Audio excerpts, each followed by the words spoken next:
पहला सवाल है कि एनसीईआरटी और वो सब, मैं ये सब बातें जब 8 घंटे का ओरिएंटेशन होता है उसमें डिस्कस करता हूँ, लेकिन आपने पूछा है तो मैं संक्षेप में बता रहा हूँ। 2-3 बातें हैं। पहली बात, ऐसे कई लोग हैं जो एनसीईआरटी पढ़ के टॉप करते हैं, सही बात है। लेकिन ऐसे भी कई लोग हैं जो एनसीईआरटी नहीं पढ़ते फिर भी टॉप कर लेते हैं। तो एनसीईआरटी पढ़ना ऐसा अनिवार्य नियम नहीं है कि उसके बिना सिलेक्शन नहीं होगा, लेकिन हाँ, अधिकांश लोग पढ़ते हैं क्योंकि एक अंडरस्टैंडिंग उससे बन जाती है।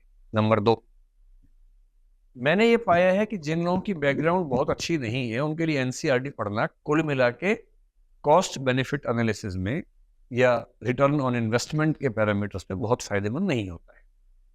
मैं हर क्लास में बच्चों से पूछता हूँ जो एनसीईआरटी पढ़ के आते हैं, अमूमन जो वो बताते हैं वो ये है कि एनसीईआरटी 6वीं से 12वीं उन्होंने भूगोल की पढ़ी, मान लीजिए।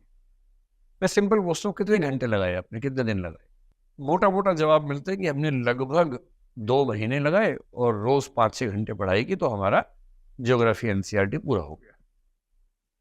फिर मैं पूछता हूँ कितना परसेंट आप समझ गए ठीक से, कंसेप्ट आपका ठीक बन गया? अमूमन वो बोलते हैं कि सर 40-50-60% के बीच में समझ में आए, लेकिन हर बात समझ में नहीं आई, हम कोरिलेट नहीं कर पाए, कहीं कहीं कंसेप्ट समझने में दिक्कत आ रही थी। तो मैं ये अनुमान करता हूँ कि 2 महीने रोज 6 घंटे का मतलब हो गया 360 घंटे। तो मैं संडे वनडे निकाल के मानता हूँ कि 250-300 घंटे पढ़े होंगे वो लोग। 6वीं से 12वीं एनसीईआरटी पढ़ ली भूगोल की, समझ में आया मान लीजिए 50-60% किसी को। तो मैं उनसे कहता हूँ, वो क्योंकि क्लास के स्टूडेंट्स हैं, मैं उनकी बात कर रहा हूँ। जिसको अपने आप ही पढ़ना है उसकी बात अलग है, जो क्लास में पढ़ रहा है उसकी बात अलग है। तो मैं कहता हूँ कि जब भूगोल की क्लास आपकी यहाँ होती है, लगभग 80 क्लास होती है, 2.5 घंटे की रोज होती है, 200 घंटे। उन 200 घंटों में भूगोल के सारे कंसेप्ट क्लियर हो जाते हैं, नोट्स भी बन जाते हैं, साथ साथ मेंस की आंसर राइटिंग का कंसेप्ट भी समझ में आ जाता है। तो मैंने उनसे कहा, एज्यूम करो कि जो टीचर्स पढ़ा रहे हैं वो बहुत जीरो लेवल से पढ़ा रहे हैं, स्क्रैच से पढ़ा रहे हैं, सारा समझ में आपको आ रहा है, आप सवाल पूछने जवाब मिल रहे हैं। 200 घंटे में भूगोल खत्म हो गया आपका क्लास में, आपने अपने नोट्स भी बना लिए, सब कर लिया। अगर आपको एनसीईआरटी पढ़ना है तो एक प्रयोग करके देखो, क्लास हो गई, उसके बाद एनसीईआरटी पढ़ के देखो।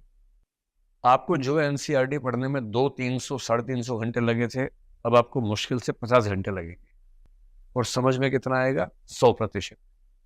तो एनसीईआरटी पहले पढ़ के आना है, ये आइडिया बहुत पॉपुलर है पर ये ग्रेट आइडिया नहीं है। हाँ, क्लास नहीं करनी है तो एनसीईआरटी से शुरुआत करने का विचार अच्छा विचार है। पर यदि आपको क्लासेस करनी है और दृष्टि में करनी है तो मैं दृष्टि के बिहाफ पे आपको यह विश्वास दिला सकता हूं कि पहले क्लास में समझ लीजिए, फिर एनसीईआरटी पढ़ लीजिए तो ज्यादा अच्छा होगा। और यदि आपने क्लास में पढ़ लिया और मान लीजिए एग्जाम अगले साल देना है, टाइम नहीं मिल रहा है, तो एनसीईआरटी मत पढ़िए, तनाव मत लीजिए। ये वैसा ही तनाव है जो मैंने आपसे कहा था कि मामला इतना सा है, बढ़ के तनाव हो जाता है। 50 ज्ञानी मिलेंगे आपको, पूछेंगे तैयारी हो गई? हाँ हो गई। एनसीईआरटी पढ़ लिया? बोलेंगे नहीं। अरे अरे तुम्हारा तो हो ही नहीं सकता, तुमने एनसीईआरटी, तुमने राष्ट्रीय ग्रंथ नहीं पढ़ा है, तो कैसे होगा? इन नीम हकीमों से थोड़ा सा दूरी बना के रखिए।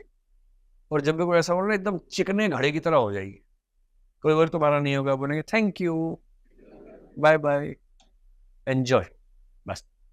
और किसी का लोड लेना नहीं है, है ना? अपना भरोसा रखिए अपने ऊपर।